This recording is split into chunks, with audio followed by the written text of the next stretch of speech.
Comet, asteroid, or something else? A Harvard astrophysicist believes there's a strong likelihood this is a craft of alien origin. We have a visitor from the cosmic street to our backyard. It may not be a rock. The command was sent. 1 million miles from Earth, the James Webb Space Telescope turned its golden eye towards the intruder, 3I/ATLAS.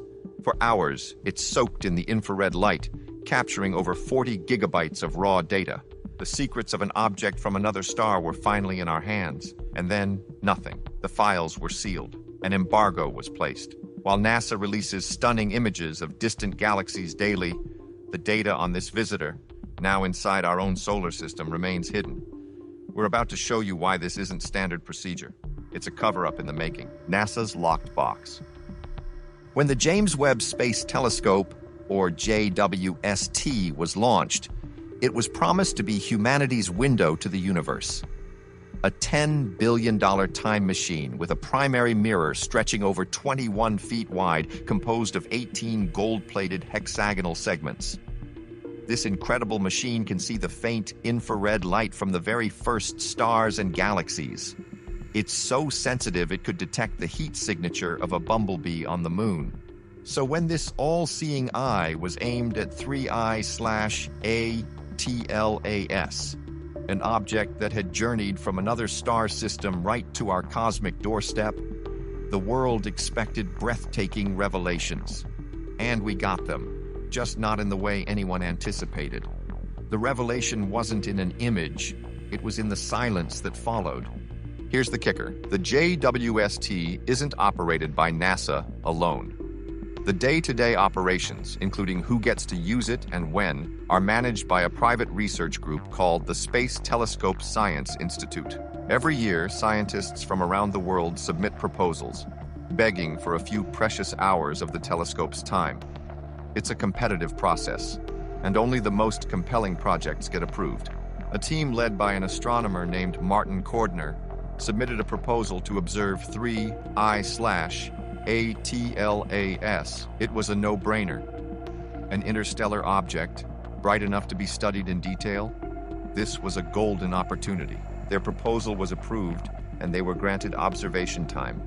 The telescope locked onto its target, capturing what's called a full spectral cube. Think of it not as a simple picture, but as a three-dimensional data map. It contains a staggering amount of information about the object's chemical makeup, temperature, and the materials it's spewing out into space. Over 40 gigabytes of raw data were collected. And then, the team did something that, while technically allowed, has raised eyebrows across the astronomical community. They locked it. They placed an embargo on the data for 3 full months. Now, on the surface, this might sound reasonable. It's standard practice in academia. The team that does the work gets first dibs on analyzing the data and publishing their findings. It's their reward for writing a successful proposal. They could have waived the embargo. With a single click, they could have made this historic data public for every scientist and citizen on Earth to see. But they didn't. Get this. At the very same time, another team, led by Matthew Pellico, also observed 3I/ATLAS using the director's discretionary time, a special allotment reserved for urgent or unexpected events. And their data? It was made public almost instantly. So here we are, 2 observations of the exact same mysterious object, by the exact same revolutionary telescope. One set of data is open for the world to scrutinize, while the other, potentially more detailed observation, is hidden away.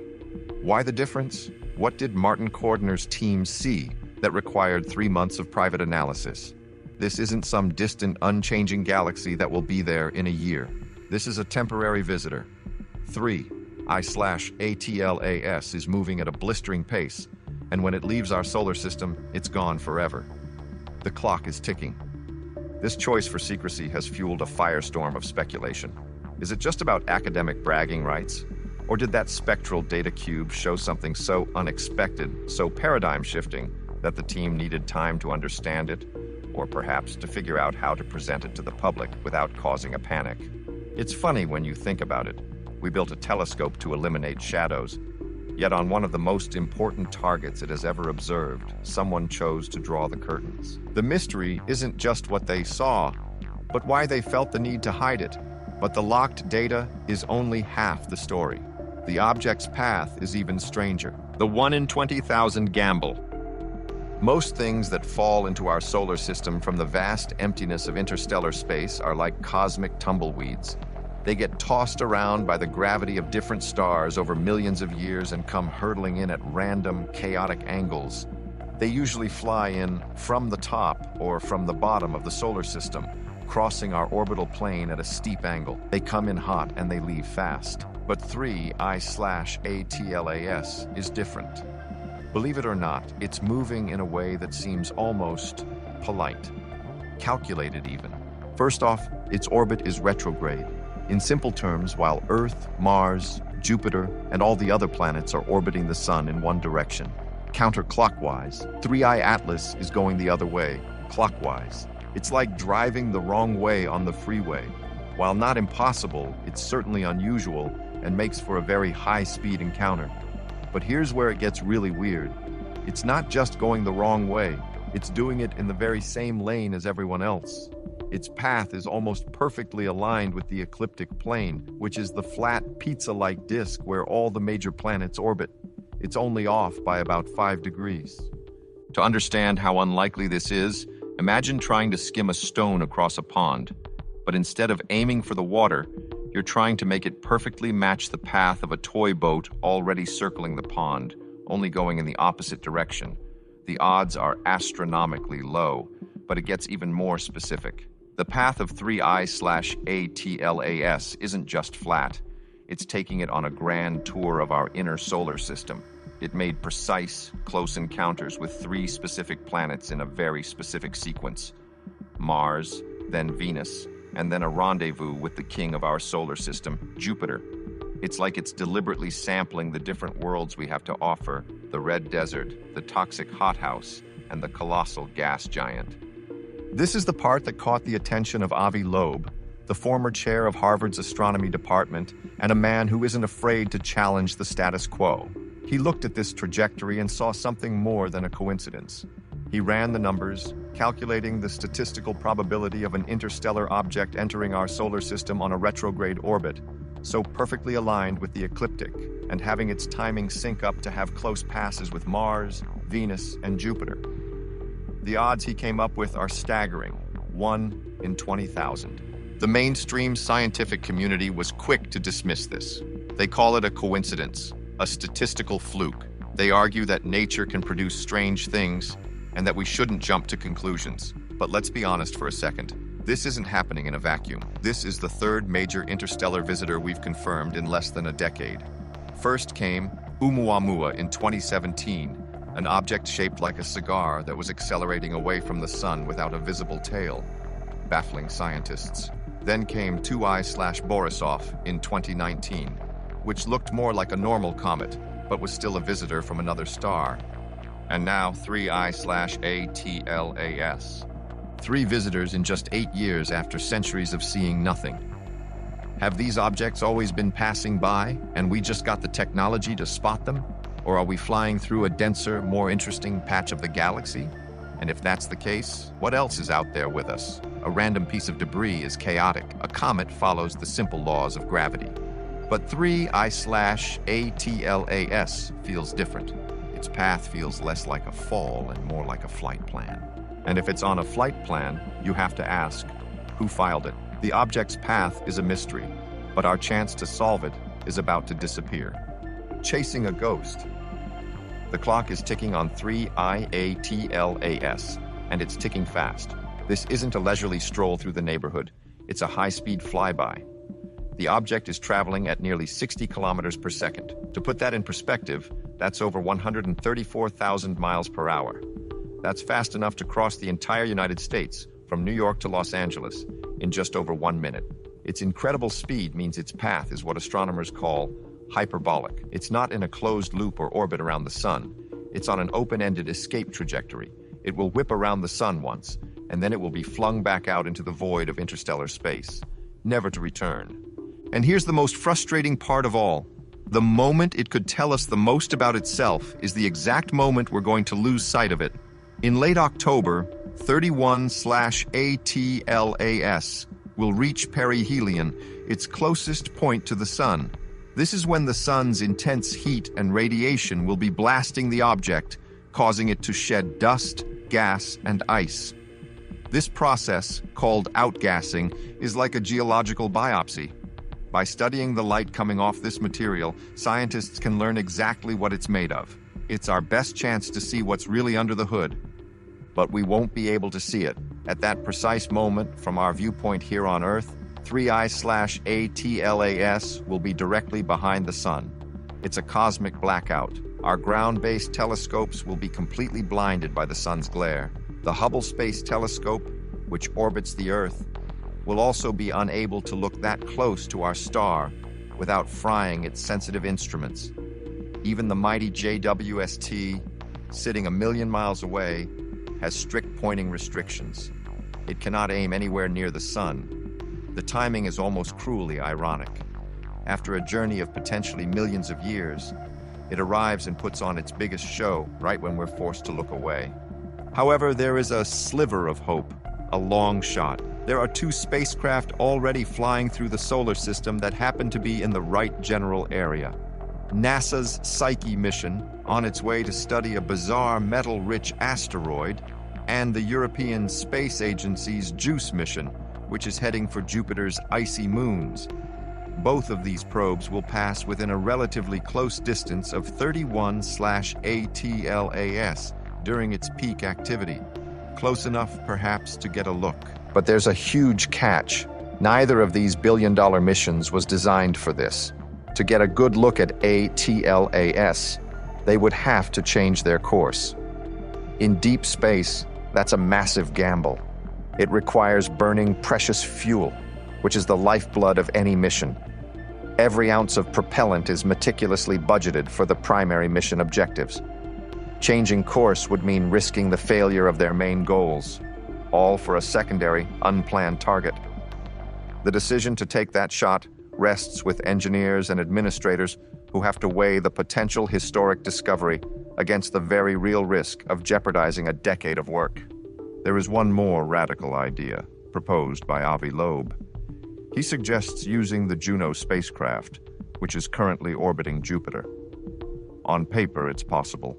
With a perfectly timed engine burn, Juno could use Jupiter's immense gravity as a slingshot to chase down 3I/Atlas, potentially intercepting it in early 2026. It would be the first time in human history we actively pursued an object from another star. But in reality, Juno's main engine is damaged, and it's running low on fuel. Most in the scientific community call the idea a fantasy, too risky, too expensive, too late. So as 3I/ATLAS rounds the Sun, it will begin to fade. Its glowing coma will shrink, its light will dim, and soon it will just be another faint dot among millions, a ghost returning to the darkness. And we will be left here, staring at locked hard drives and missed opportunities, wondering what secrets it took with it. The ghost's fingerprint. While the most detailed data from JWST remains under lock and key, it's not our only source of information. The data that was made public, along with observations from powerful ground-based telescopes, has started to paint a picture. And believe it or not, the picture is even stranger than we thought. The silence from one team is deafening, but the whispers we can hear from the cosmos are telling a shocking story. When astronomers look at a comet, they expect to see a specific chemical fingerprint dominated by one thing: water ice. Comets are essentially dirty snowballs, and as they get close to the Sun, that water vaporizes, creating the beautiful tail we see. But 3I/ATLAS is breaking the rules. The initial spectra show that while it is outgassing, creating a coma of dust and gas, it is surprisingly deficient in water. Get this, for an object of its size and brightness, it has far less water than any comet from our own solar system. It's like finding a rainforest with no rain. At the same time, it seems to be rich in more complex organic molecules, things like hydrocarbons, which are the building blocks of life as we know it. It's a dry, dusty object carrying complex organic material through our solar system. This discovery sends a jolt through the scientific community because it directly echoes the central mystery of our first interstellar visitor, Oumuamua. Oumuamua was strange because it accelerated away from the sun as if it were being pushed by outgassing, yet we couldn't detect any tail or coma of water vapor. Now, with 3 I/ATLAS, we see a coma, but it's not made of the right stuff. It's as if these interstellar visitors operate on a different set of principles. They don't play by our solar system's rules. This isn't just a coincidence, it's a pattern. 2 objects from 2 different star systems, both behaving in ways that defy our understanding of comets.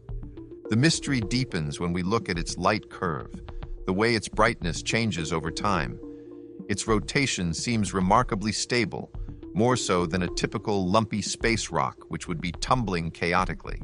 While the data isn't conclusive enough to determine its exact shape, the stability hints at an object with a more uniform structure.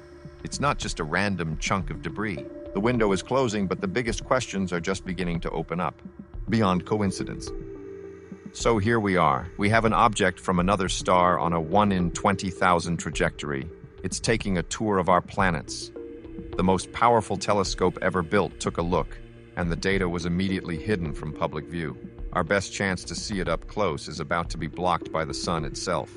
At some point, you have to stop calling it a series of coincidences and start asking the uncomfortable question: what if it's not a coincidence at all? What if what we're seeing is evidence of a technology so far beyond our own that we can barely recognize it for what it is?